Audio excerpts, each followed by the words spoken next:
What is going on, everybody? I am Rob Westerman III of GBP Daily, and thank you for tuning in to the Rob Westerman Show. You can find me all over the social sphere at GBP Daily.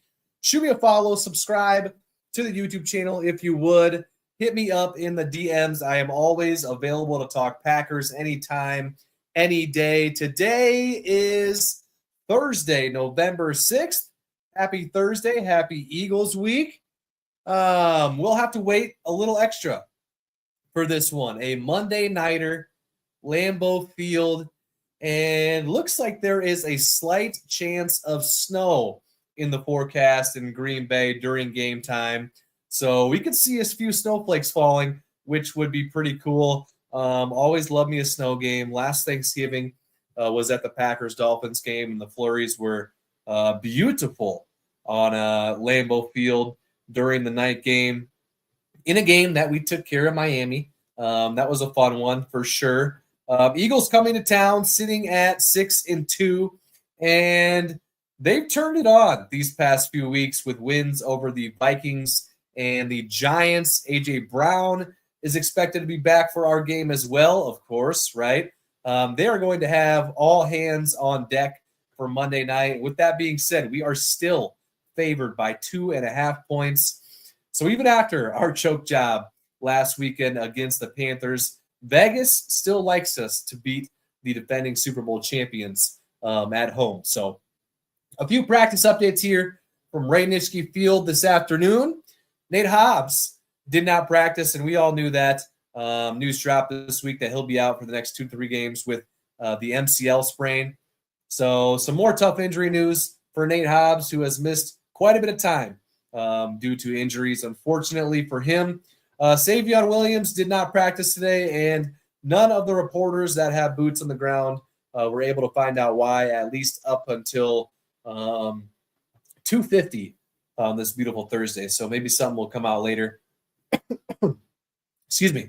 So that'll be something to monitor as we get closer to game time. Lucas Van Ness did not practice. He was said to potentially be back on the practice field this week, and so far that is not the case. So he won't be going on Monday, most likely. And one last one. Aaron Banks did not practice either with a knee injury. So both of our big-time free agents that we signed this offseason have spent more time not practicing or playing almost as much as they have spent on the actual field. So early returns on those guys are not good, at least up until week 9. We'll see if they can get healthy and perform better the rest of the year. But up until this point, not the best outings from Aaron Banks and Nate Hobbs since joining the Packers. Matthew Golden and Dontavian Wicks both returned to practice today, so that's a good time for those guys. Golden left the Panthers game with a shoulder injury, and Wicks, as we all know, has missed the last few games with a calf injury. So with Tucker Kraft being gone, we need all the pass catchers, and in Dontavian's case, run blockers that we could get. So, and last but not least, Colby Wooden was back at practice today as well after dropping out of Sunday's game with a shoulder injury. So he told Ryan Wood after the Panthers game that he would be able to play against the Eagles, and it's looking like that is the case. So we'll need him against Saquon Barkley and company. If you are planning to go to a Packers game this year, maybe you're planning a trip up to Lambeau for Monday night against the Eagles. Maybe you're planning a trip to the Giants game out in New York. Maybe you're wanting to come back the following week to Lambeau against the Vikes. And if you don't have tickets, don't buy your tickets anywhere else other than TickPick. They guarantee the cheapest Packers tickets on the market. And in fact, if you find cheaper tickets elsewhere, they will refund you 110% of your money back. Same tickets as everybody else. StubHub, SeatGeek, Vivid Seats, Game Time, Ticketmaster, all those guys. And TickPick is still the cheapest every single time. Use the code Packers22 for an extra $22 off the already cheapest tickets on the market. Shout out to TickPick and their partnership with myself. I appreciate them. I've used them every time I've gone to a Packers game over the last 4 or 5 years or so and have never had an issue. Packers22 is the code. Use it, people. Let's hop into the comment section here, shall we? And as always, if you would like to be a part of the show, give me a call on the Nicolet Law hotline, 319-242-2332. Family owned and operated since 2007 with decades of combined legal experience. Nicolet Law's team of compassionate local attorneys are prepared to meet your unique legal challenges head on. They have just shy of 2,000 5-star reviews and have helped their clients recover over $350 million in the last 17 years that they have been in business. Injured, get Nicolet. What do we got cooking up in the chat? You got an update on if we are signing Asante Samuel Jr. My man, Land of Fields. No update. He is in Green Bay today on a visit. So he's kind of doing this weird thing where he had a visit with the Panthers yesterday. He's visiting with us today in Green Bay.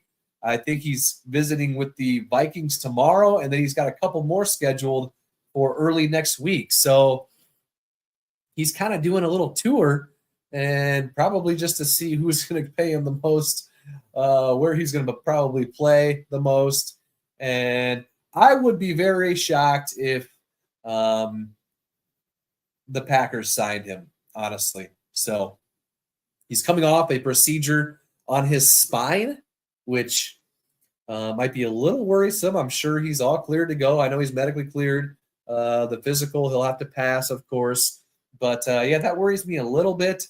When you have a spinal infusion or anything to do with your spine, that's probably not the best. But, yeah, I'll be shocked if the Packers sign him. But you never know. You never know. And especially with the injury to Nate Hobbs, the Packers might feel more inclined to make something happen. But we shall see.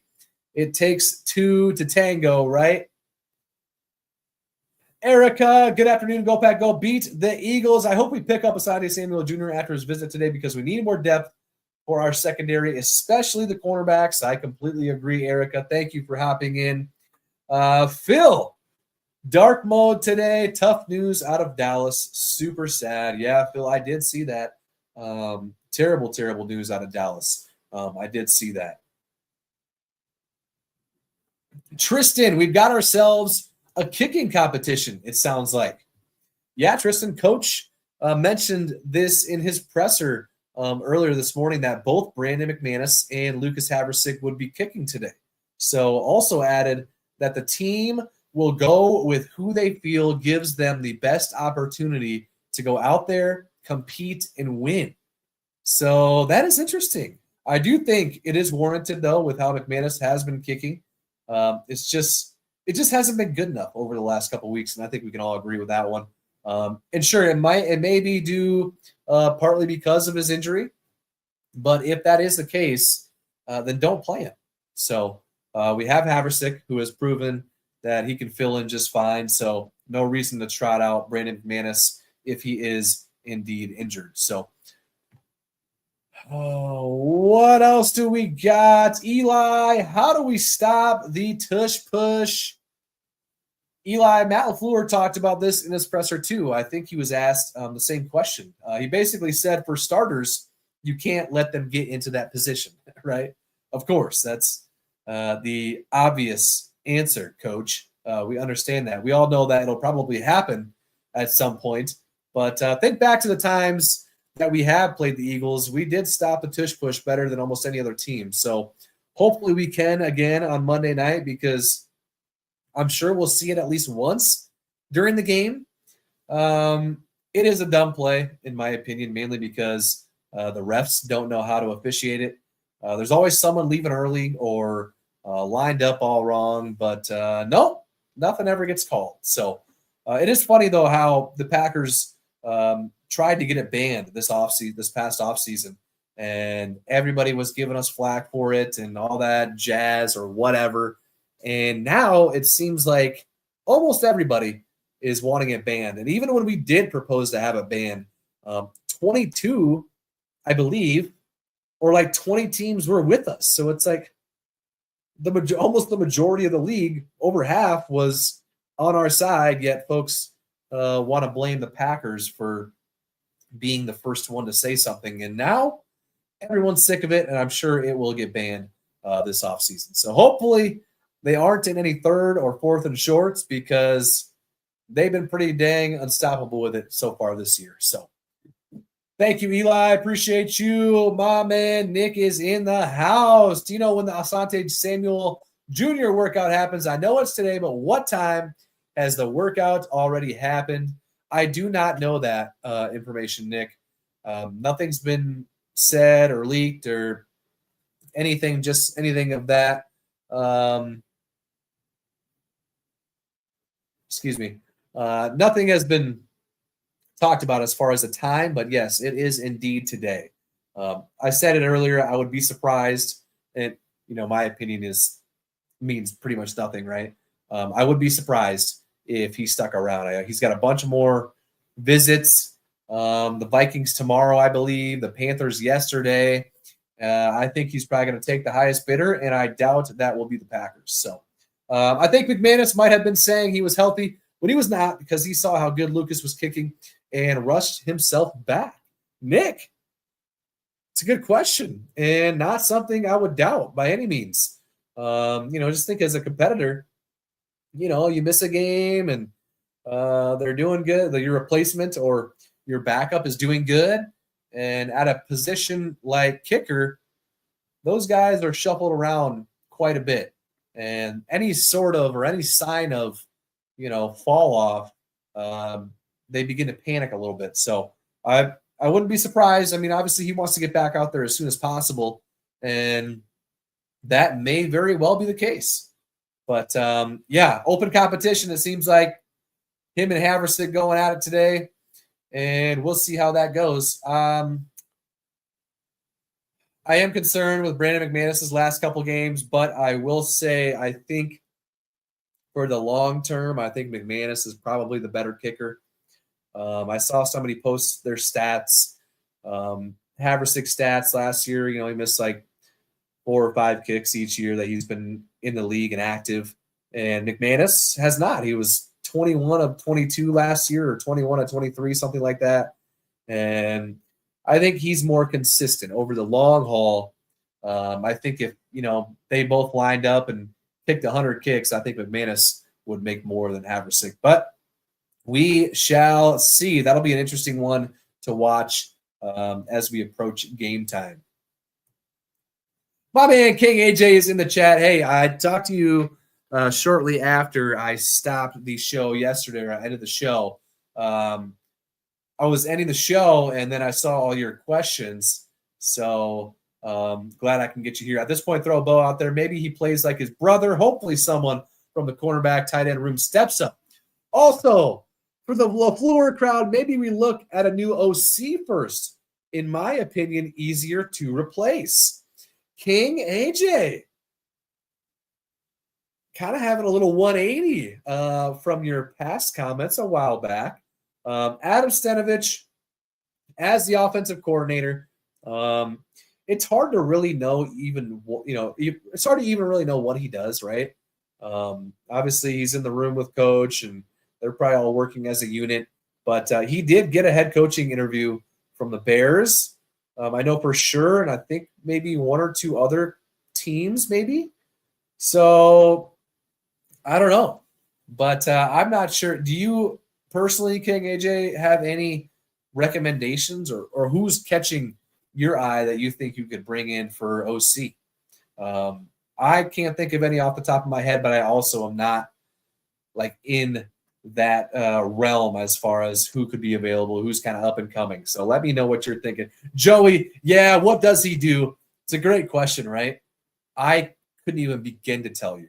Of course, he's helping with, I don't know, stuff on the offense. I'm the wrong guy to ask, and maybe I'm exposing myself here, but I could not even begin to tell you what Adam Stenavich does. Thank you, King AJ. Appreciate you. Nick, Rob, do you have any idea how to watch the game? I couldn't watch last Monday Night Football on YouTube TV or ESPN. Is there anything I'm missing? I really want to watch the Packers, Eagles. Nick, the whole YouTube TV thing, right? They're in a little dispute with ESPN and Disney. So ABC is currently not on YouTube TV. Of course, ESPN is not on there. I did watch the Monday night game with the Cowboys and Cardinals on this link that was provided to me. I will not be sharing it here, but shoot me a message and I'm sure I could find it, right? Yeah, that'll be interesting because, yeah, Monday Night Football, ESPN, and ABC will have to find other ways to watch the game. So, yeah, Nick, shoot me a DM, and I'll let you know how I watched it this past week. Hopefully, it's all figured out by then, but just in case, hit me up.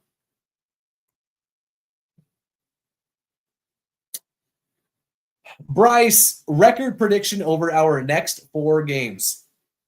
Good question, Bryce. Let's take a look, shall we? And it's funny when I talk about these things, the next 4 games, or because I do it all. I do it all the time, like posting content. It's a good conversation starter and whatnot. And folks will always say like, oh, like don't look past the Eagles. Like we fans are the ones playing the game. Like we can look however far ahead we want, or we could focus on the Eagles. And regardless, it's not going to impact the game whatsoever because, like I said, we're just fans watching it on TV or at Lambeau or whatever. If you're going, it's just a fun exercise. It's not like us looking past the Eagles is going to affect how the team is playing. Now, if the team, of course, is looking past the Eagles or looking past the Panthers to the Eagles, then yeah, that's a problem. But for somebody posting it on social media, I don't understand the don't look past. Let's focus on winning one game. And it's like, well, yeah, I hope the team and the players and the coaches are doing that. But as a fan, what difference does it make? Let's see here. We've kind of got a tough little stretch. Eagles Monday, of course, right? Giants in New York. Then we're back home against the Vikings. And then Thanksgiving in Detroit against the Lions. So kind of a tough little stretch, right? 2 away games, 2 home games, 2 divisional games. I will say 2-2. I'm not going to say who I think we'll lose to, but I will say I do think we win on Monday night against the Eagles. So there you have it, Bryce. Appreciate the question. I like those ones. What else do we got cooking? My man Chef Ryan in the house. LaFleur, McDaniel's coach before, would be a great combo once Dolphins fire him. Yeah, we'll see. I'm not sure if McDaniels will get fired or not after this season. We shall see. I wouldn't mind that, though. All right, guys, that is going to do it for me today. Thank you again for tuning in. Always, always, always love talking Packers with you guys. Hit me up on social media at GBP Daily. Subscribe to the YouTube channel. Any sort of interaction helps myself and helps the page. I will be back and at it again tomorrow. Thank you again for tuning in, and I'll catch you guys later. Thank you.